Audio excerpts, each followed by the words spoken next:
Makanya kalau sholawat jangan minta utangnya dibayarin.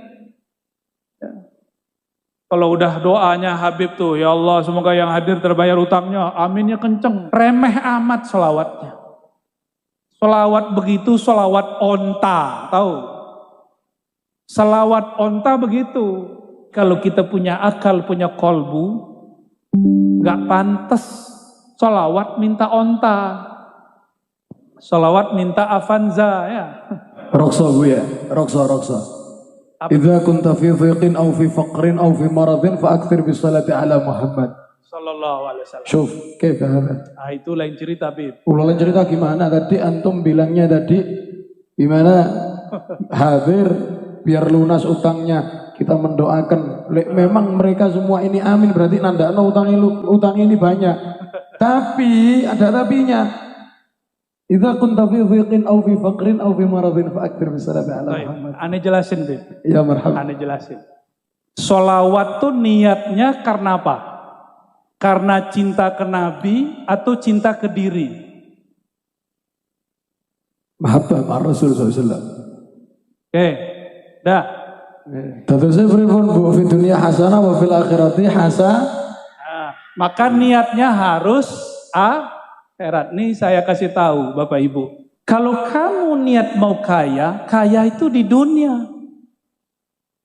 Tapi kalau kamu niat sholawat untuk akhirat, dunia terbawa. Hamba yang paling dibenci oleh Allah, siapa? Orang yang amila amal akhirah, beramal amal akhirat seperti sholawat, baca Quran, haji umroh, tapi niatnya ghardan min aghradid dunya. Kalau antum Habib, antum kiai, tugasnya mendewasakan umat. Bukan membiarkan umat sholawat untuk urusan remeh. Caranya beda-beda tadi Bu Ya Rasul menjelaskan seperti itu. Kalau saya semuanya netral. Ini adalah multi level marketing yang sesungguhnya. Maka jangan ragu. Memulai wakaf dengan diri kita sendiri dan ajak orang lain. Lalu Nabi Muhammad hiduplah di Mekah. Ini nggak mungkin saya ceritakan semua. Saya ceritakan satu saja yang paling luar biasa. Sebelum nanti sholawat ditambah. Nabi Muhammad SAW mengatakan, ketika aku melewati pohon-pohon, melewati bukit-bukit, gunung-gunung, bebatuan, ma marartu bi syajarin wala hajarin illa wa yusallimu alaih. Tidaklah aku melewati pohon dan gunung bebatuan kecuali pohon itu ngucapin salam kepadaku. Nih coba nih bapak-bapak, ibu-ibu atau kiai lah ya. Pak Kiai, kalau pulang ntar pohonnya diluk gimana Pak Kiai? Assalamualaikum Pak Kiai. Lari itu Pak Kiai itu. Padahal beliau umurnya sudah seumuran Rasulullah ini. 60 Pak Kiai? 60. Itu pohon kalau diluk ngomong, Assalamualaikum Pak Kiai. Lari beliau. Kalau Habib gimana Habib? Lewat di bukit, ini kan Tuban ini banyak bukit bebatuan. Terus batunya diluk, manggil. Assalamualaikum Habib. Kira-kira gimana Habib? Kalau gunung kembar ya tak rangkul pisan be anak.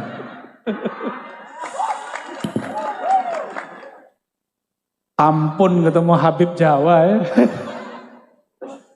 Ya, Habib Betawi lain, Habib Palembang lain. Kalau Habib Jawa, Masya Allah. Barakallah Bib.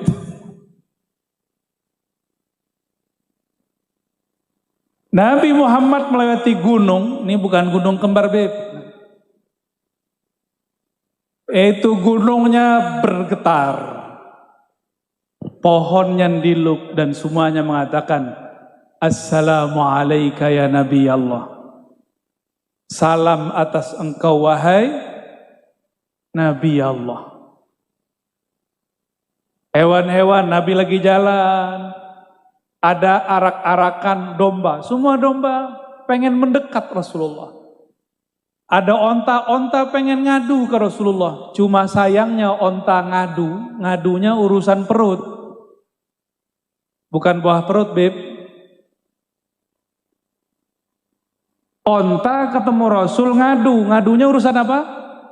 Perut. Sama, mohon maaf nih, masyarakat ketemu wabub, ketemu bupati, ngadu masalah perut. Coba onta kalau punya akal. Ketemu Rasulullah seharusnya bukan urusan perut yang diadukan. Yang diadukan apa? Wahai Rasulullah, beri syafaat, aku masukkan aku ke dalam surga. Itu seharusnya.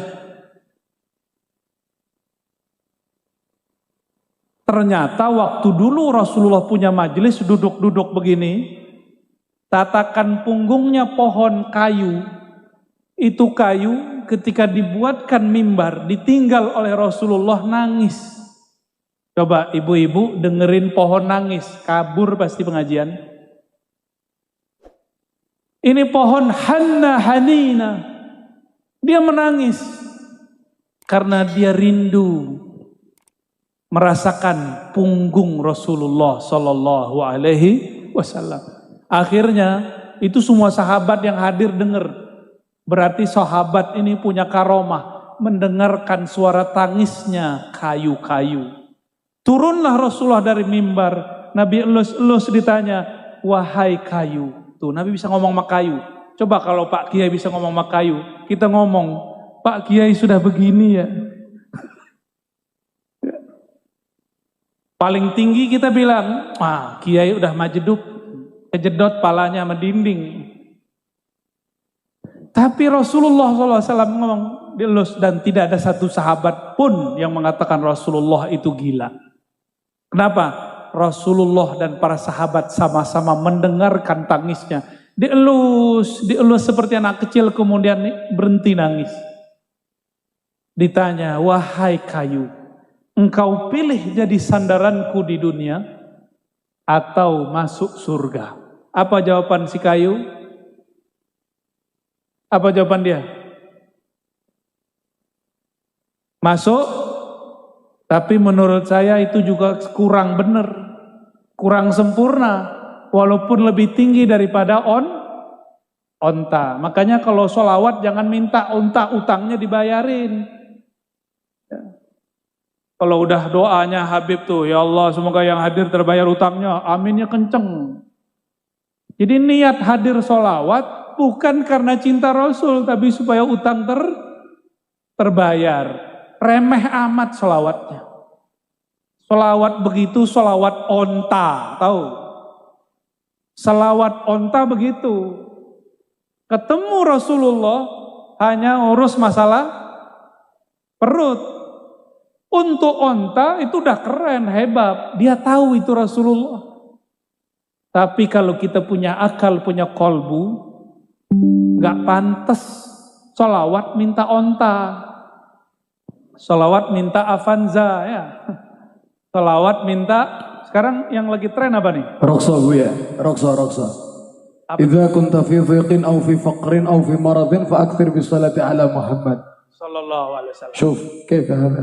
Itu lain cerita, Bib. Lain cerita gimana? Tadi antum bilangnya tadi gimana? Hadir biar lunas utangnya. Kita mendoakan, memang mereka semua ini amin, berarti nandakno utang ini banyak. Tapi ada tapinya. Idza kunta fi dhiqin aw fi faqrin aw fi maradin fa akthir bis salati ala Muhammad. Ane jelasin, Bib. Ya marhaba. Ane jelasin. Sholawat tuh niatnya karena apa? Karena cinta ke Nabi atau cinta ke diri? Mahabbah ma Rasul sallallahu. Oke.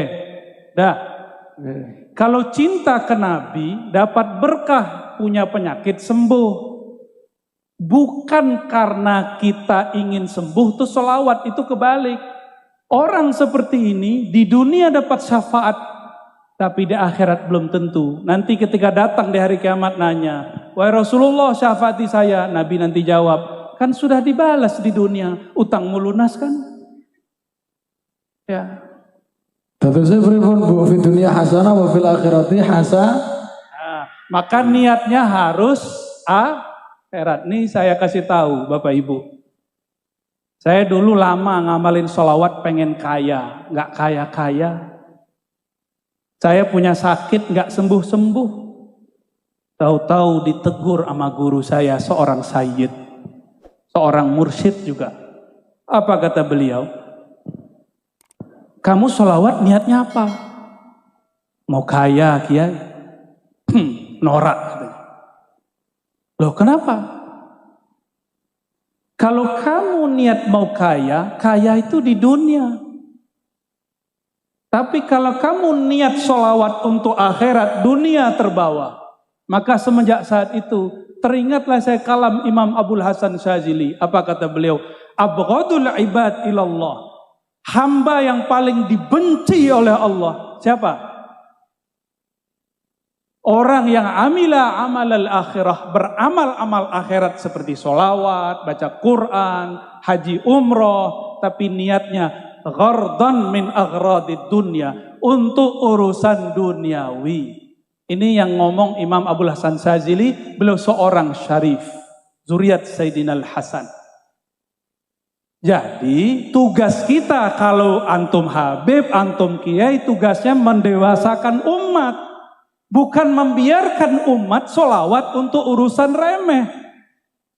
Kita naikkan spiritual mereka yang tadinya sholawat hanya untuk urusan li izalati faqrin atau maradin, li qada'i hajatin. Sekarang kepada yang lebih tinggi. Apa yang lebih tinggi? Syafaat Nabi fid darain. Syafaat Nabi di dunia plus akhirat. Jangan hanya urusan dunia. Tugas kami itu Bapak Ibu, ya. Maka saya minta ampun kepada Allah jika dulu pernah mengajarkan kalau kamu sakit sholawat itu belum selesai, masih koma, harus diteruskan. Coba lihat sholawat tibil kulub. Yang pertama kulub atau jasad. Allahumma sholli ala sayyidina Muhammad tibil kulub. Kulub dulu, baru nanti abdan, baru nanti absor. Karena kolbu urusannya akhirat, badan urusannya dunia. Akhirat dulu, ya. Nah, utang kita kepada Allah dan Rasul lebih besar. Nah, Bapak Ibu yang melakukan Allah, nah itu kalau mau naik pangkat. Tapi kalau mau kayak kemarin-kemarin nggak apa-apa. Sholawat biar bayar utang, itu ada ijazahnya boleh. Ini disebut sholatul awam, sholat orang awam. Tapi kalau sholawat al-muhibbin al-arifin, sholawat orang yang kenal Allah, kenal Rasulullah, nggak begitu. Ya, sholawatnya karena Allah layak karena Rasulullah layak disolawatin. Nih saya tanya ke Pak Bupati, Wakil Bupati. Ini contoh nih Pak Wakil, ini belum Rasul nih. Saya puji-puji lagi di majelis. Saya punya pesantren. Ini saya puji-puji ini, Wakil Bupati adil, amanah, bla bla bla bla. Dalam hati niat muji Pak Wakil Bupati supaya pesantren saya dibangun, dibantu. Berarti niatnya apa? Memuji Pak Wakil Bupati. Dunia. Benar, udah bagus, bangun pesantren kan bagus. Bagus nggak? Bagus. Tapi memuji Pak Wakil Bupati bukan karena dia terpuji, karena saya ingin dapat sesuatu. Boleh nggak? Boleh. Tapi Pak Wakil Bupati langsung tahu. Ini Kiai mulai muji ada maksud nih. Ya. Maka itu Kiai nggak bisa jadi teman ngopinya Pak Wakil Bupati. Karena dia deketin saya ada proposal setelah muji. Boleh nggak? Boleh, tapi elok nggak? Ada orang muji Pak Wakil Bupati. Dari hati nggak ada maksud apa-apa. Nah, orang ini cocok jadi teman ngopi. Nyaman nggak Pak Wakil? Nyaman.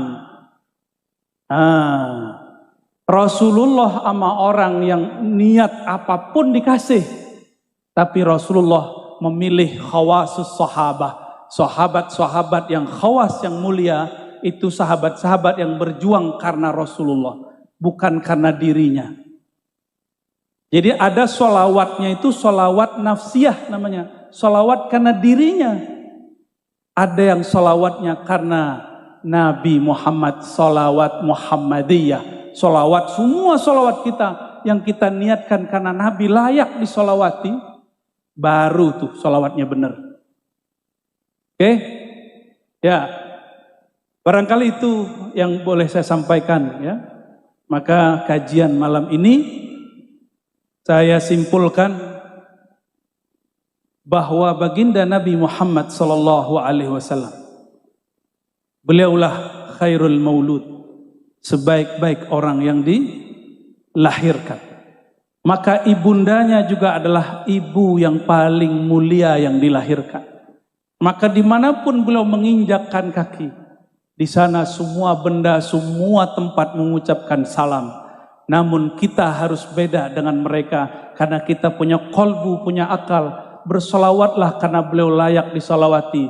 Insya Allah jika sakit Allah sembuhkan. Tapi jika sakitnya tidak disembuhkan, kita tetap solawat. Karena solawat kita bukan karena tersembuh daripada penyakit.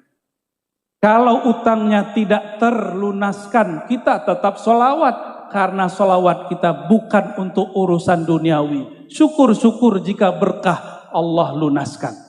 Begitu barangkali. Wassallallahu ala sayyidina Muhammad. Assalamualaikum warahmatullahi wabarakatuh.